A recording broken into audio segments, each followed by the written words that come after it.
Does love happen to people over 50? I had no idea that dating in middle age would be so hard. In 2013, I lost my husband of 32 years to cancer. He was my prom date in high school and the only person I ever loved. Even though I hadn't been on a date since 1980, when I was a junior in high school, I chose to try online dating because I missed him so much.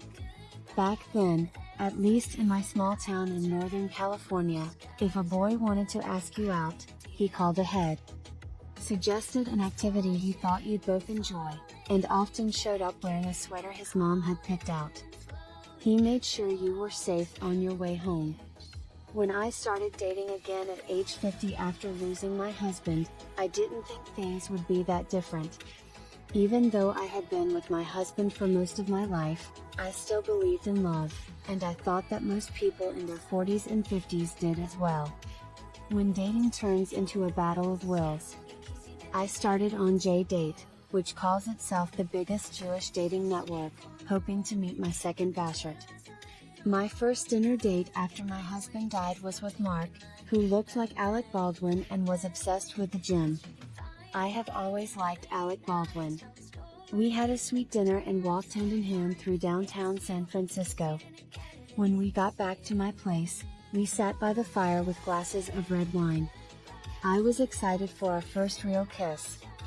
Instead, he told me about an ex-live-in girlfriend he said was a super hot blonde with breast implants, not that I needed to know that, who ruined his finances, was mean to his kids, and talked him into buying a house he couldn't afford, then cheated on him with a guy from the gym.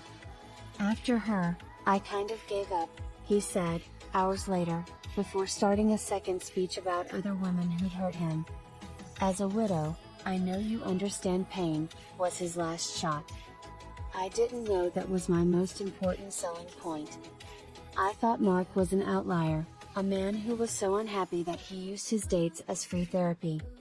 I was wrong, though. The next person I talked to was a rich artist who had trouble controlling his anger. He told me I reminded him of his emotionally distant mother.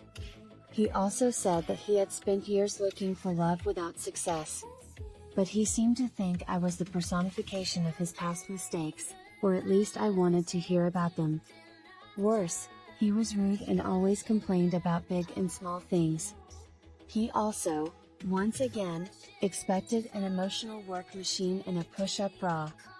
He even complained about my long legs while he was in bed, saying that he didn't know what to do with them.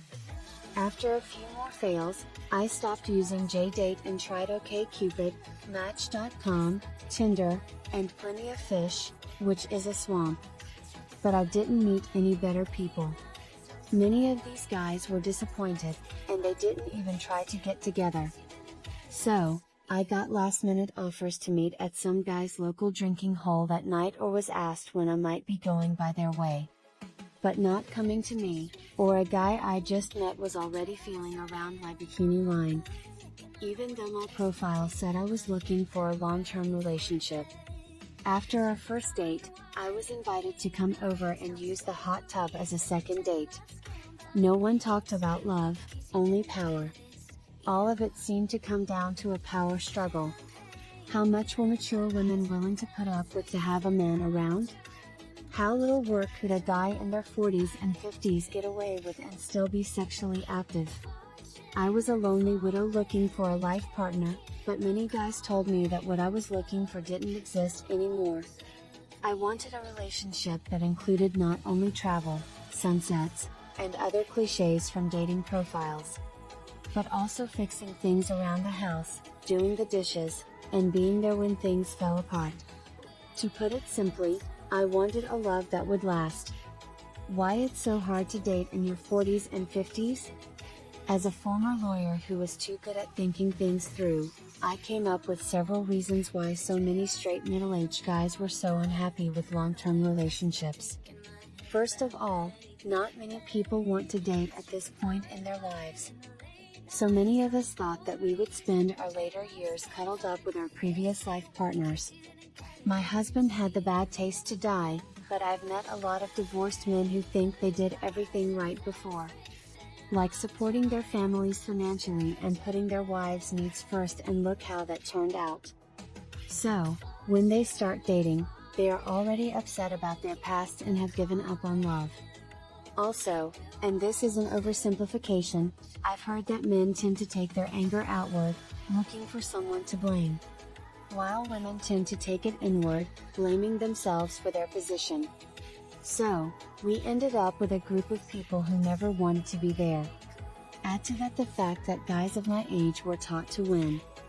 Think of James Bond movies, Gordon Gekko's Greed is Good, and LA Law, which was my guide to being a yuppie. But women my age were taught not to be rude and to keep their skirts down on the field, even if boys tried to lift them. In the late 1980s, when I was a young lawyer, my law company told me I needed to be more friendly.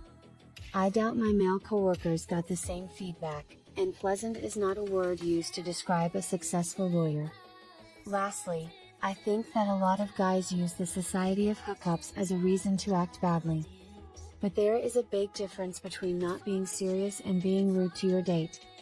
You can still be on time, open doors, and not complain about how expensive dating is or how the last person you dated damaged you. Meeting a new person should make you feel hopeful, not like you're about to fail. There are happy endings. I did find my second forever person after 5 years of dating. We met online when he sent me a message asking if the shoes I was wearing in one of my profile pictures were Vans with a skull print because he wanted a pair for himself. I told them that they were right. When he invited me on a Memorial Day drive along the coast of Marin, stopping at his favorite places, I knew he was the one. I offered to meet him at his place since it was on the way and mine was a half hour in the wrong direction. He said he'd pick me up, and that's what he did. I hadn't seen any knights in a long time. Even better, on our first romance trip together, he listened carefully as I talked about different bids to replace my broken air conditioner. He suggested I go with the family-owned business that called me back on a Sunday. It's been 5 years since we met. Even better, at age 62, he still thinks the best is yet to come.